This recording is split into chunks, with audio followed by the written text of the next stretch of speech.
পাকিস্তান শিবিরে হঠাৎই তোড়জোড়, নামিবিয়াকে হারাতে না পারলে ফিরতে হবে লাহোর।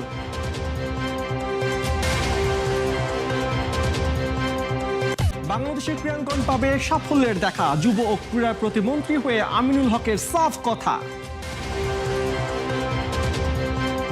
ফুটবলের মাঠ থেকে রাজনীতির ময়দানে আমিনুল অপ্রতিরোধ্য, খেলা কিংবা সংগ্রামে আদর্শ থেকে হননি বিচ্যুত।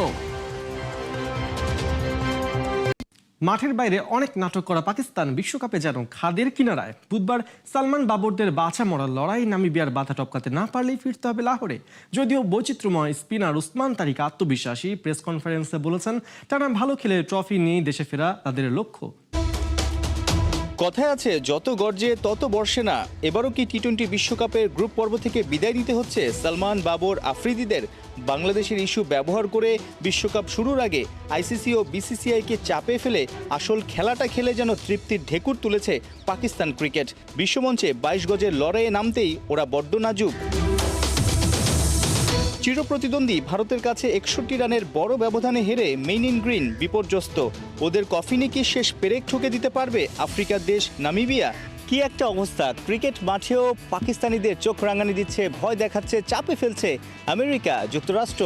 24-এ টি-20 বিশ্বকাপের মতো 26-এও কি পাকিস্তানকে পেছনে রেখে ভারতের সাথে সুপার 8-এ উঠে যাবে যুক্তরাষ্ট্র?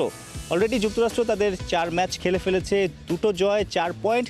পাকিস্তানিদের ঘাড়ে নিঃশ্বাস ফেলছে, কারণ পাকিস্তান ভারতের বিপক্ষে বড় ব্যবধানে হেরে নেট রান রেটেও তারা পিছিয়ে আমেরিকার প্লাসে আছে, পাকিস্তানের মাইনাসে আছে। পাকিস্তান 2 ম্যাচ জিতে তাদেরও 4 পয়েন্ট, কিন্তু শেষ ম্যাচ বুধবার কলম্বোতে নামিবিয়ার বিপক্ষে ম্যাচ, যেখানে পাকিস্তানের জয়ের বিকল্প নেই। নামিবিয়া একটা ম্যাচও জিততে পারেনি, তাদের হারানোর কিছু নেই। আর পাকিস্তানের আসলে হারানোর অনেক কিছু আছে যদি নামিবিয়া চমকে দেয় তাদের। এই বিশ্বকাপটাতে এমনিতেই আনপ্রেডিক্টেবল বিশ্বকাপ, ছোট দলও বড় দলকে চমকে দিচ্ছে, জায়ান্ট কিলার বনে যাচ্ছে। আবার পাকিস্তান আনপ্রেডিক্টেবল দল, শেষ ম্যাচে পাকিস্তান হেরে গেলেই আমেরিকা নিশ্চিত করে ফেলবে সুপার 8, কারণ নেদারল্যান্ডস ইন্ডিয়ার শেষ ম্যাচটাতে নেদারল্যান্ডস ইন্ডিয়াকে হারাবে, সেটা তো আসলে দূরের স্বপ্নেই বলা যায়।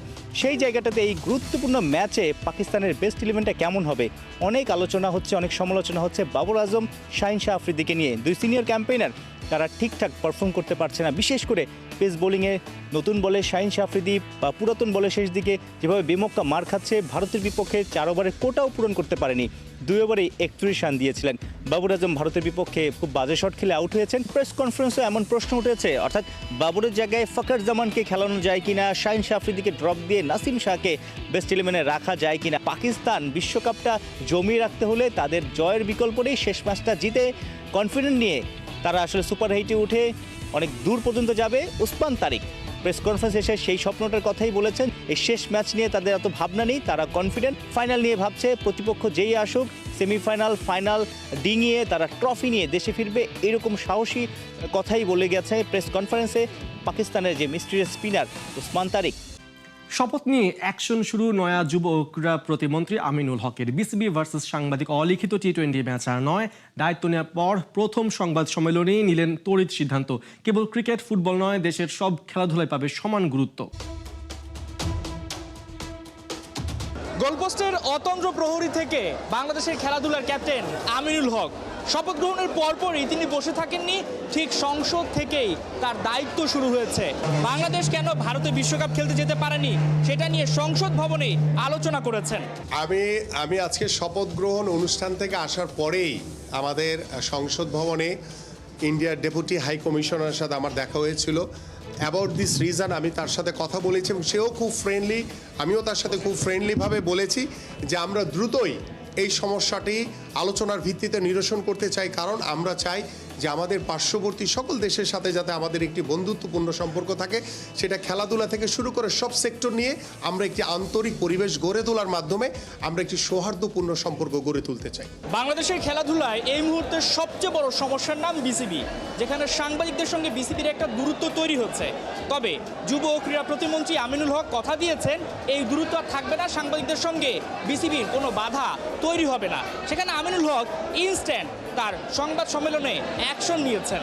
সারাদিন মিরপুরের গেইটে 4 থেকে 5 ঘন্টা দাঁড়িয়েছিলাম। দুঃখের সঙ্গে বলছি, আমরা ওয়াশরুমে যেতে পারি না, পানি খেতে পারি না, আমাদের জন্য যে লাউঞ্জটা আছে সেখানে যেতে পারি না, পুরো গেট বন্ধ। আমার কথা হচ্ছে আমরা এমন কি অপরাধ করলাম যার কারণে আসলে আমাদেরকে ভিতরে ঢুকতে দেওয়া হয় না। আপনার স্টেটমেন্টটা খুব বেশি দরকার, তাতে করে আমরা আগামীকাল থেকে এই স্টেটমেন্টটা দেখিয়েই আমরা বিসিবিতে প্রবেশ করবো এবং আমাদের কাজটা আমরা ঠিকমতো করার চেষ্টা করব। আপনি এটা নিয়ে আসলে মানে বলার কি আছে বা আপনি সেটা কি বলতে চান? আমি আসলে নিজেই জানি না যে কেন আপনাদেরকে ঢুকতে দেয় না, এটা আমার নিজেরই নলেজে নেই। বাট আমি এটুকু দায়িত্ব নিয়ে বলছি, আগামীকাল থেকে আপনারা স্টেডিয়ামে যাবেন, আপনারা আপনাদের নির্বিঘ্নে আপনারা আপনাদের কাজ করবেন এবং সেখানে কেউ বাধা প্রদান করবে না। কারণ আমি না আমরা দীর্ঘ সেই ছোটোবেলা থেকে আমি যখন খেলাধুলা করেছি, সাংবাদিকরা হচ্ছে খেলোয়াড়দের প্রাণ। কারণ সাংবাদিকদের মাধ্যমেই কিন্তু একটি খেলোয়াড়কে উৎসাহিত করা, যে ভালো খেলে তারকে উৎসাহিত করা, যে খারাপ খেলে তাকে সমালোচনা করা, সব কিছু কিন্তু আমরা মেনে নিয়েই কিন্তু আমরা খেলোয়াড়রা দীর্ঘদিন ধরে খেলে এসেছি। আমি সিওকে বলে দিচ্ছি, এই সুজন ভাই, থ্যাংক ইউ ভাইয়া। ওই যে আগামীকাল থেকে আমাদের এই যে ক্রিকেট বোর্ডে যে সিকিউরিটি পারপাসের কারণে যে আমাদের ক্রীড়া সাংবাদিকদেরকে যে ঢুকতে দেওয়া হয় না, এটা উঠে ফেলেন। কালকে থেকে ক্রীড়া সাংবাদিকরা অবাধে যাবে, সুন্দরভাবে কাজ করবে, কোনো রকম যাতে তাদেরকে কেউ বাধা না দেয়, ঠিক আছে? জি, থ্যাংক ইউ। শুধু ক্রিকেট কিংবা ফুটবলই গুরুত্ব পাবে ব্যাপারটা তা নয়। নতুন যুব ও ক্রীড়া প্রতিমন্ত্রী বলছেন বাংলাদেশের সবগুলো খেলাকে তিনি সমান গুরুত্বের সাথে দেখবেন। প্রধানমন্ত্রী জনাব তারেক রহমানের পক্ষ থেকে সার্বিকভাবে আমরা খেলোয়াড়দেরকে সবচেয়ে বেশি ফোকাস করতে চাই। কারণ আমরা চাই যদি আমার খেলোয়াড়রা ভালো থাকে তাহলে আমার ক্রীড়াঙ্গন ভালো থাকবে, আমার খেলোয়াড়রা যদি ভালো থাকে তাহলে আমার পরিবেশ ভালো থাকবে। আমিনুল হক ছিলেন মাঠের ক্যাপ্টেন, এখন জনতার ক্যাপ্টেন, বাংলাদেশের খেলাধুলার ক্যাপ্টেন। তিনি যেমন ছিলেন তেমনই থাকতে চান, সঙ্গে বাংলাদেশের খেলাধুলাকে এগিয়ে নিতে চান সবাইকে সঙ্গে নিয়ে। আন্তর্জাতিক ফুটবলে দেশের হয়ে প্রতিনিধিত্ব করেছেন এক যুগ, দেশকে এনে দিয়েছেন সম্মান। ঠিক একই মানুষ গণতন্ত্র প্রতিষ্ঠার পথে পদে পদে নির্যাতনের শিকার হয়েছেন, কারাগারে অগণিত দিন কাটিয়েছেন। আমিনুল হক আপসহীন দৃঢ়চেতা মানুষটার কাঁধে এখন দেশের ক্রীড়াঙ্গনের ভার। যুব ও ক্রীড়া প্রতিমন্ত্রী হিসেবে সংসদ ভবনে শপথের আগ পর্যন্ত কেমন ছিল তার মাঠ আর রাজপথের সংগ্রাম, থাকছে রিপোর্টে। আমিনুল হক বলতেই চোখের সামনে ভেসে ওঠে গোলবারের নিচে এক অতন্দ্র প্রহরীর নাম। হামজা পূর্ববর্তী বাংলাদেশের ফুটবলে শেষ জোয়ার যখন চলছিল, তখন এই আমিনুলই ছিলেন বাংলাদেশের অন্যতম বড় তারকা। দক্ষিণ এশিয়ার বিশ্বকাপ খ্যাত সাফ চ্যাম্পিয়নশিপ, যা একবারই জয়ের গৌরব অর্জন করেছে বাংলাদেশ, সেই 2003 আসরের সেরা কিপার ছিলেন আমিনুল হক। শুধু সাফ নয়, 2010 সালে সাউথ এশিয়ান গেমসে বাংলাদেশ অনূর্ধ্ব 23 দলের হয়ে গোল্ড জয়েরও নায়ক তিনি। শুধু যে আন্তর্জাতিক ফুটবলে আমিনুল আলো ছড়িয়েছেন তাই নয়, আবাহনী, মোহামেডান, মুক্তিযোদ্ধা সংসদ ক্রীড়াচক্র এবং শেখ জামাল ধানমন্ডি ক্লাবের হয়ে অসংখ্য শিরোপাও জয় করেছেন। নামিবিয়ার সাথে হারলে বিদায় নিতে হবে পাকিস্তানকে, অথচ ফাইনাল খেলতে চায় পাকিস্তান।